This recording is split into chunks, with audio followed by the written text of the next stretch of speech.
and the Man. It's by George Bernard Shaw, and here to show us a little bit about what it's all about and to tell us about the story are Doreen Taylor-Claxton and Claire Armstrong. They're two of the actresses, or actors, in the production. Welcome to the show. Thank you. Thank you so much for coming in. Well, we always like to tell everyone who comes in from the theatre that we love that theatre. Theatre, you have to say it like that. Like this.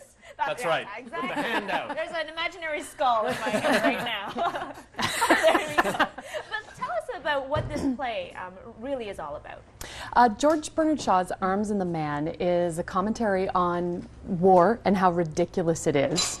I think it was a theme that was probably close to his heart. He always talks a lot. He always has a lot of social commentary, right. Writing as an Irishman from that perspective. But this show is set in Bulgaria, and it's another really war-torn area, and he uses that conflict to explore themes that were, I think, near and dear to his heart.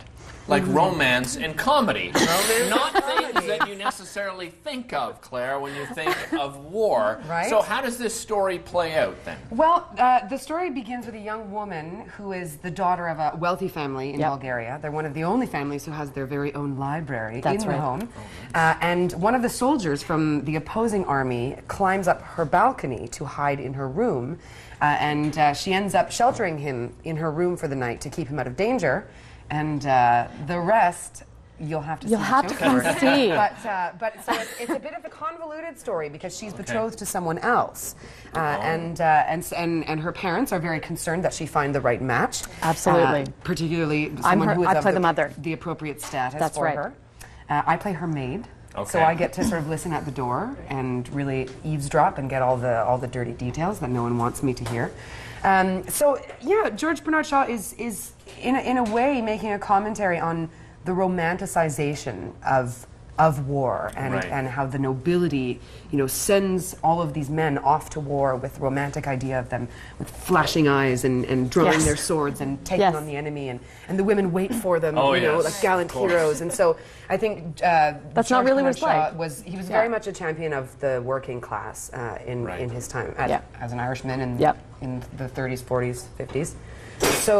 So he's making a commentary on how ridiculous it can be to romanticize something that is... So, Claire, is your character then relaying all of these sort of little secrets to the rest of the family? Is that part of the idea? Yes, very much so. Under many guises. Yes. I like to keep some of them to myself to be used, for blackmail when strategically, I need them. Yes. It's true. The eyes and ears of this house. Right. Absolutely. Well, you're going to show us a quick excerpt from the actual play. Can you set it up for us? Sure. Absolutely. So Luca just brings the news that the fugitive has come back.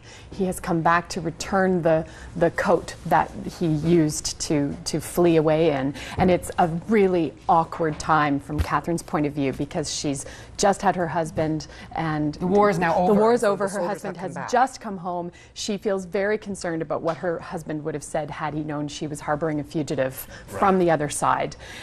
Plus, she's, I think, a little concerned that there might be a romantic spark between her daughter and this fugitive, and she's very set on having her daughter marry this other fellow, so she doesn't want this guy there at all, and she's trying to coordinate with the maid how to just get him out of the house as quickly as possible. All right, well, let's see it. All right. Okay. Ooh, if you were just 10 years younger, I'd...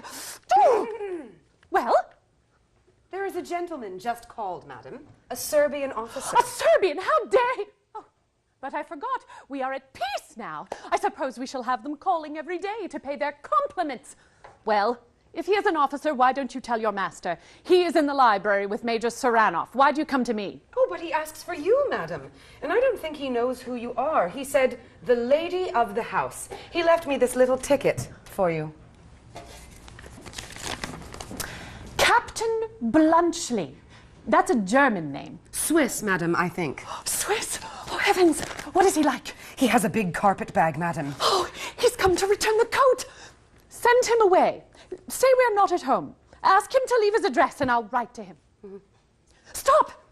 That will never do. Wait. The Master and Major Serenoff are in the library, aren't they? Yes, madam. Bring the gentleman out here at once and be very polite to him. Don't delay. Here, leave that here and go straight back to him. Yes, madam. Luca! Yes, madam. Is the library door shut? I think so, madam. If not, shut it as you pass through. Yes, madam.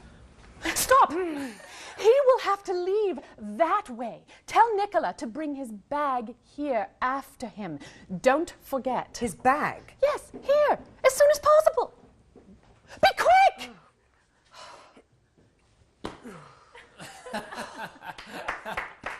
That was fantastic. That's just I a love little it. insight into the shenanigans that No go on in this kidding. house. That was awesome. Ladies, thank you so much. Thank And, you very much. One other thing to quickly note, this is the first time this play has been done in mask Ever, as well. yeah.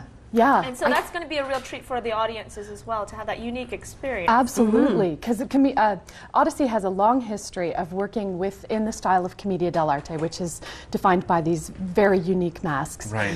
George Bernard Shaw, in terms of the research we've done, and we're certainly willing to be proven wrong, but based on what we've researched thus far, it has never been done in mask. So this is a real first.